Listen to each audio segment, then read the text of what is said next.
began to deal with me over this wind that hit the city,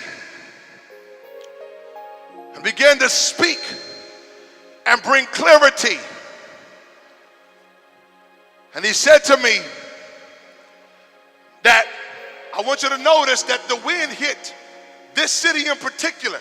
It hit Pasadena to where they declared a state of emergency, city of emergency. That literally, that there was a reason why God allowed this city to be hit. So I decided that I need to go into the presence of God a little bit more deeply and see what's happening in the spirit. And he said to me, he said, many have had a heart for this city, but they couldn't break it. So our job and what we do is very significant. Now, the problem with this city is this. This city is a traditional, monotonous, unmovable city. It's a mundane, traditional, and religious community where it just, it won't move. So he said to me, he said, son, let me tell you what this wind was about. He said, the unimaginable spirit has been released in the land. Now notice, it's Pasadena. It's our community. It's the area that we're breaking ground in. It's the area that we're trying to win souls in. It's the area that we're looking for the remnant in. Catch where I'm going now.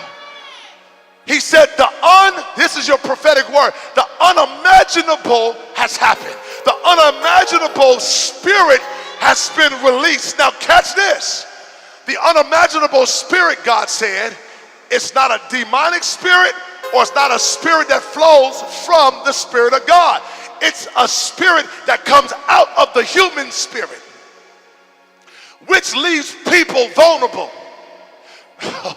which leaves people open.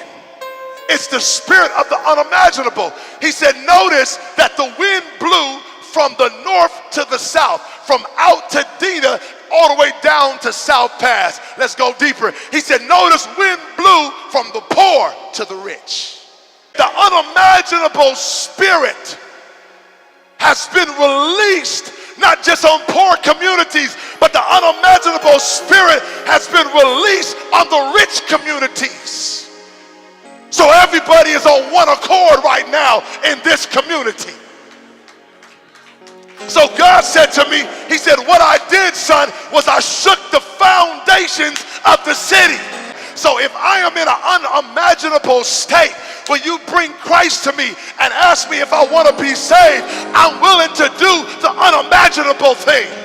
Because I've been in a system for years. I'm used to going to gyms. I'm used to going to this store. I'm used to shopping at this place. And because I've been in the mundane, because I've been in the monotonous, I'm willing to do the unimaginable. If I've been going to such and such church around the corner that my great-grandmother went to, that my great-great-great-great-great-great-grandmother went to, I'm not moving from that church even though I know it's working for me. But because the spirit of the unimaginable has been released, people will recognize it's time for change. It's not even so much Jesus is coming to them. It's just in their spirit, it's time to do something that I never done before. Because I'm doing things now that I thought I would never do. Because I'm seeing things that I never thought I would see. It's the unimaginable spirit. And God says the people are to capitalize on the unimaginable spirit that has been released.